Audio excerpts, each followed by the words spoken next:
안녕하세요. 저는 30 후반의 여성입니다. 최근에 있었던 일로 깨달은 게 있어서 이렇게 사연을 올려봅니다. 역시 시댁은 시댁일 뿐 가족은 아닌 것 같아요. 정말 가족이라면 서로 잘 되기만을 빌어주고 그래야 하지 않나요? 인두겁을 쓰고 어떻게 그럴 수가 있는지 지금 생각해도 소름이 다 돋습니다. 저는 30 중반에 지금 남편하고 결혼을 했습니다. 저는 그때 누구나 알아주는 대기업에서 열심히 일하며 살고 있었고, 남편은 그때까지만 해도 이 일 저 일 손대다가 다 적성에 안 맞아서 잠시 일을 쉬고 있었죠.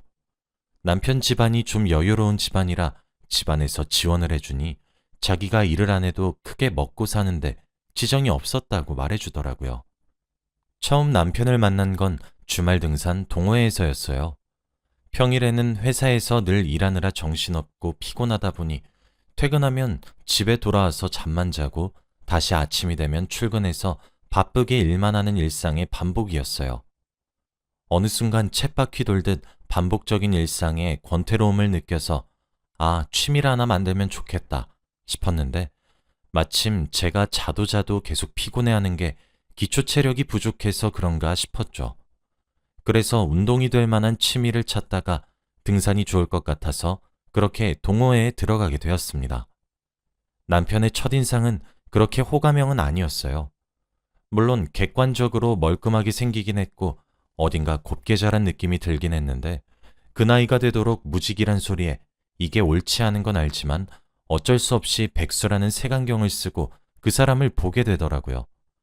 게다가 저는 열심히 살면 살수록 제 삶이 충만한 기분이 드는 편이라 무기력하게 늘어져 있거나 아무것도 안 하는 상태를 스스로 못 참거든요.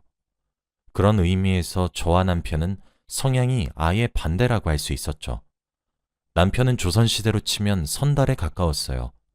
나름 능력도 있고 집안도 좋은데 그냥 본인이 열심히 일할 마음이 없었던 거죠. 그래서 세상엔 저런 사람도 있나 보다 하고 말았습니다. 그러던 어느 주말이었어요. 그날도 동호회에서 같이 등산을 하고 있었습니다. 전날 비가 와서 땅이 축축했기 때문에 다들 조심히 산을 오르고 있었어요. 조금 습하긴 했지만 젖은 흙냄새를 좋아해서 저는 그래도 즐거운 마음으로 등산했죠. 힘들었지만 상 정상을 찍고 쉼터에서 동호회 회원들과 잠시 숨도 돌리니 상쾌한 기분이 들었습니다.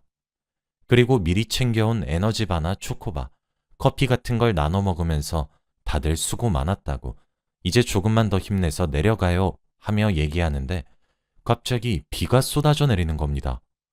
오늘 뉴스에서 본 일기예보에는 분명 비 소식이 없었던 걸로 아는데 갑작스러운 폭우에 다들 당황했죠.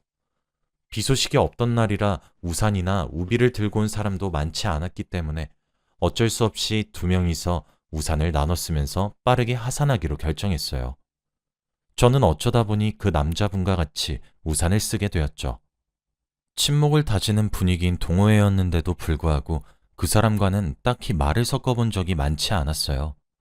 그런데 아무래도 한 우산을 같이 쓰면서 걸어가다 보니까 아무 말 없이 산만 내려가기에는 좀 어색하더라고요. 그래서 제가 종종 말도 걸고 그랬습니다. 그러고 보니 효준 씨랑은 대화한 적이 별로 없네요. 분명 일기예보엔 비 안 온다고 했는데 비가 그칠 기미가 안 보이네요. 근데 비 소식도 없었는데 우산 챙겨오신 거예요? 준비성이 철저하시네요. 등등의 가벼운 말을 부담 없이 건넸죠. 그분도 그동안 저랑만 친하지 않았다 뿐이지 나름 말솜씨도 있고 친화력이 아예 없는 건 아니더라고요. 제가 너무 편견을 가지고 이 사람을 대했구나 반성하게 됐죠. 하산하는 내내 꽤 많은 얘기를 했어요. 등산 말고 다른 취미는 뭐냐? 평일엔 그럼 주로 뭐 하시냐? 배고픈데 혹시 좋아하는 음식은 있느냐 등등 지금 생각하면 조금 호구조사 같기도 한 질문들을 많이 주고받았었습니다. 알고 보니 책 읽는 걸 좋아하고 평일에는 의외로 유기동물 보호소에서 자원봉사하러 다니는 섬세하고 착실한 사람이더라고요. 게다가 저랑 똑같이 김치볶음밥을 제일 좋아한다길래 별 이유도 아닌데 괜히 반갑고 더 친하게 느껴졌어요. 그렇게 나름 말도 트고 처음에 어색함은 사라진 채로 빗속을 뚫으며 산을 내려가고 있었어요. 좁은 길목이라 다들 조심히 건너고 있었죠. 바로 옆에는 계곡물이 잔뜩 불어나 폭포처럼 흘러가고 있었어요. 그런데 제가 가져온 가방이 너무 무거워서 나름대로 조심히 발걸음을 내딛는다고 내딛었는데도 가방 무게 탓에 휘청거리고 흙바닥에 물기가 가득해서 그런지 발을 헛디디고 말았습니다. 이대로 물에 빠지나 싶었는데 옆에 계신 그분이 우산도 던진 채로 미끄러지는 저를 붙잡는 거예요. 정말 순식간에 일어난 일이었죠. 깜짝 놀라 감사하다는 말을 하고는 어버버하고 있었습니다. 어쩌면 계곡에 빠져 죽거나 크게 다칠 수도 있다고 생각하니 무서웠고, 동시에 그 짧은 순간에 그 사람이 저를 잡아준 아까 그 장면이 자꾸 머릿속에 재생됐죠. 조심하세요. 많이 미끄러운 것 같네요. 하고 그 사람이 말하길래 제가 네, 그러게요. 아깐 가방 때문에 무게중심 잡기가 좀 힘들어서 하고 대답했어요. 그러더니 그 사람이 갑자기 발걸음을 멈춰서서 우산을 제게 건네더니 잠시 이것 좀 들어주실래요? 하는 겁니다. 저는 멍하니 우산을 받아들고 가만히 있었죠. 그러더니 그분이 제 어깨에 걸쳐진 가방을 빼서 자기가 들어주는 겁니다. 제가 너무 놀라서 제가 들 수 있다고, 효준 씨도 가방 무겁지 않냐 하니까 자긴 괜찮대요. 아까부터 힘들어하는 거 눈에 보여서 계속 눈에 밟혔다고 하더라고요. 결국 그분의 도움을 받아 위험했지만 다친 곳 없이 무사히 하산할 수 있었죠. 그 이후로 그분과 저는 조금 친해졌어요. 하지만 다른 동호회 회원분들처럼 단순히 친구 같은 느낌보다는 서로에게 이성 간의 감정을 가지고 있는 것 같았죠. 시간이 조금 더 흘러 저희는 우연히 서로의 마음을 확인할 기회를 가지게 되었고, 그렇게 연애를 시작하게 되었습니다. 연애를 하면서 남자친구의 성향도 조금씩 바뀌어 갔어요. 그전에는 유기동물을 돌보는 일 말곤 관심 없어 했는데 제가 너무 열심히 사는 모습을 보고 생각이 바뀌었다면서요. 자기도 자기가 원하는 일을 하며 저처럼 열심히 살고 싶대요. 저보고 존경스럽다고, 그런 모습을 본받고 싶다고 하는데 괜히 쑥스러웠네요.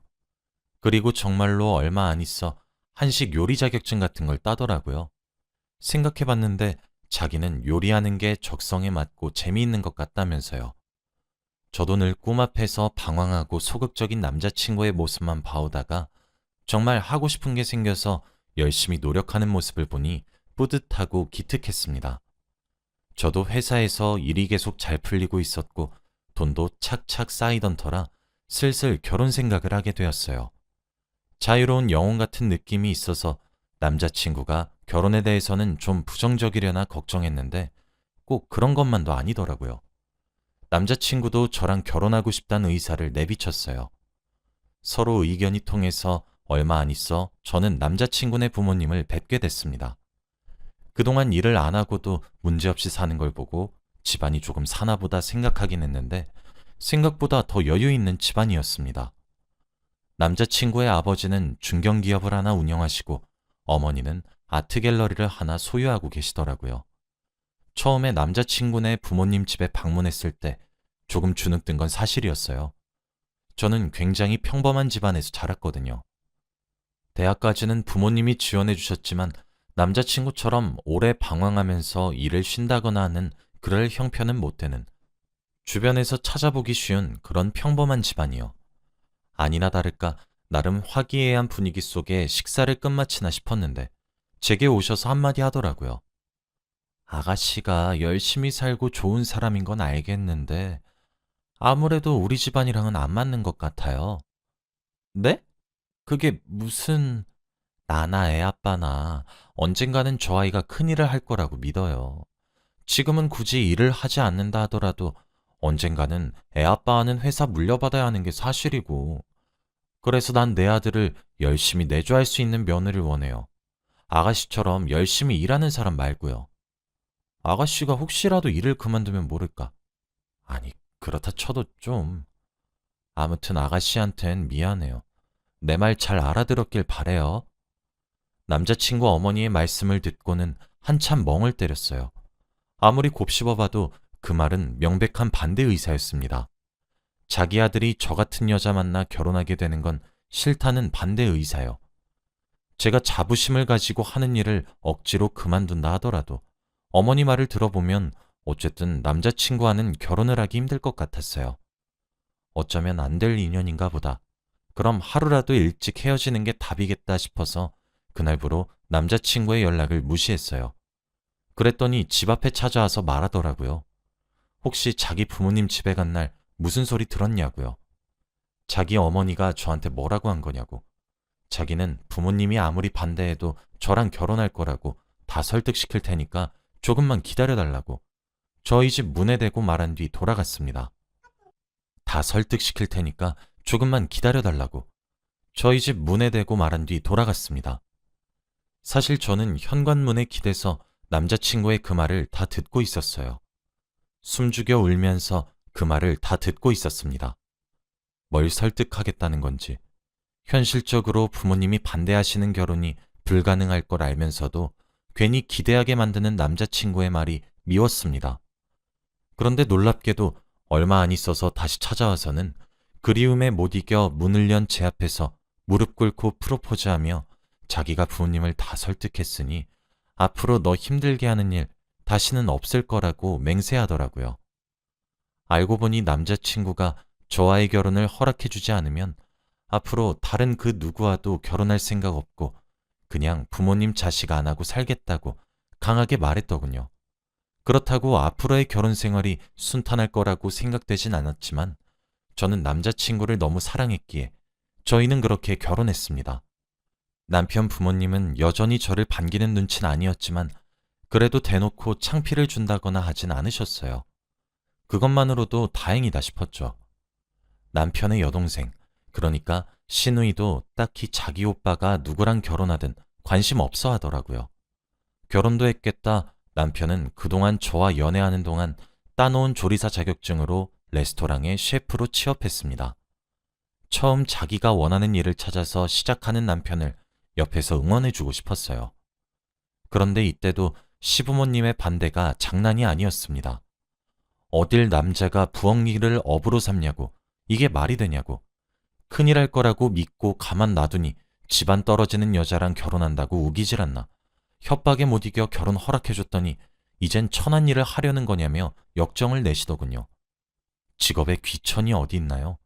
요리사를 보고 천한 일이라니. 저런 부모님 아래서 바르게 자라준 남편이 고마울 따름이었습니다. 남편도 자기 미래를 자기들 입맛대로 재단하려는 부모님한테 환멸을 느껴 한동안은 연락도 잘 안 하더라고요. 그러던 어느 날이었습니다. 저희 이모랑 엄마랑 오랜만에 만나 오전에 외출해서 카페에 앉아 얘기하는데 시누이에게서 연락이 왔어요. 전화를 받으니 이상하게 들릴 거 아는데 혹시 머리카락이나 손발톱 자른 것 좀 자기한테 택배로 보내줄 수 있냐요? 너무 뜬금없는 부탁에 그건 뭐에 쓰려고 부탁하느냐 물으니까 자기가 다니는 영험한 절에서 매년 가족들 다 잘 풀리라고 제를 지내는데 그때 쓰려고 필요하다는 거예요. 언니도 자기 오빠랑 결혼했으니 이제 자기 가족이니 같이 운이 트이게 빌어주겠다면서요. 아무나 안 해주는 거니까 빨리 보내달라고 부탁하더라고요. 처음엔 좀 깨림칙했는데 이유를 듣고 나니까 그런가 보다 싶어서 알겠다고 하고 전화를 끊었죠. 같이 앉아있던 엄마와 이모가 전화를 끄는 저를 보고 궁금하다는 듯 무슨 일인데? 하고 물어서 제가 아무렇지 않게 대답했어요. 아, 신우인데 자기한테 내 머리카락이나 손발톱 같은 것 좀 잘라서 보내달래. 이제 자기 식구 됐다고 운이 트이게 하는 죄를 지낼 때 쓸 거라나 봐. 엄마는 얘기를 듣고 그래? 근데 손발톱이라니 어쩐지 찜찜하다 하시는데 이모가 아무 말 없이 어두운 표정을 지으시더라고요. 마침 이모도 절에 오래 다녀 아는 보살님이 많았기 때문에 이쪽으로는 아는 게 많겠다 싶어서 물어봤죠. 이모네 절에서도 사람 손발톱이나 머리카락 가지고 제를 지내? 난 절에 잘 안 다녀서 모르잖아. 그런데 이모가 심각한 표정으로 말씀하시더라고요. 그런 제사 지내는 곳도 있는데 그런 절은 보통 사이비 주술이야. 게다가 손발톱이나 머리카락을 필요로 하는 거면 하면서 말을 흐리시더라고요. 사이비 주술이라기에 괜히 무서워져 얼른 다음 말을 재촉하니 이모가 말을 이었습니다. 그런 제사가 보통 사주나 센 사람의 길을 잔뜩 눌러놓으려고 하는 거거든? 예를 들어 너 남편한테 가라군이 너한테 가거나 네 남편이 아플 일을 너가 대신 병으로 앓게 되거나 아니면 네가 타고난 운을 뺏어서 다른 사람한테 가게 한다든지 그런 식으로 말이야. 이모가 하는 말은 너무 충격적이었어요. 결국 정리해보면 그냥 저주란 거잖아요. 신우이는 저한테 그런 저주를 내리려고 했다는 거고요. 갑자기 소름이 쫙 돋더라고요. 이모가 없었으면 전 아무것도 모르고 대신 제사도 지내주고 감사하다 했을 건데 너무 충격적이라 엄마와 이모와 헤어지고 집에 돌아와서도 어안이 벙벙했어요. 남편도 마침 휴무라 집에 있더라고요. 이걸 남편에게 알려야 하나 말아야 하나 고민했죠. 고민 끝에 말하기로 했어요. 제 얘기를 들은 남편은 놀라면서도 제 말을 100% 믿는 눈치는 아니더라고요. 저도 이해했어요. 너무 믿기 힘든 얘기기도 하고 아무리 그래도 남편의 친가족이었으니까요. 그래서 저도 나름대로 꾀를 냈습니다. 플라스틱 네일팁을 손톱깎이로 자르고 천냥마트에서 산 앞머리 인조 가발을 조금 잘라서 제 손발톱이랑 머리카락인 것처럼 속이기로요. 남편도 아예 동조하진 않았지만 제가 굳이 그런 거짓말을 할 리도 없다고 생각한 것 같았어요. 신우에게 다시 전화를 걸어서 말했죠.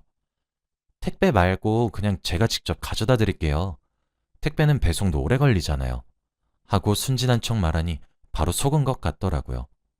언니, 그럼 저 마침 엄마 집에 와 있는데 여기로 들고 와줄 수 있어요? 하고 신우이가 말하더군요. 이 말을 듣고 어쩌면 시어머니랑 둘이서 작당을 한 건지도 모르겠다고 생각했습니다. 바로 가겠다고 말하고 전화를 끊었어요. 남편과 함께 가서 차에서 기다리고 있으라고 했습니다. 혹시 모르니 남편 휴대폰에 전화를 걸어놓은 상태로 시부모님 댁에 갔어요. 무슨 일이 있는지 남편이 몰래 엿들을 수 있게요.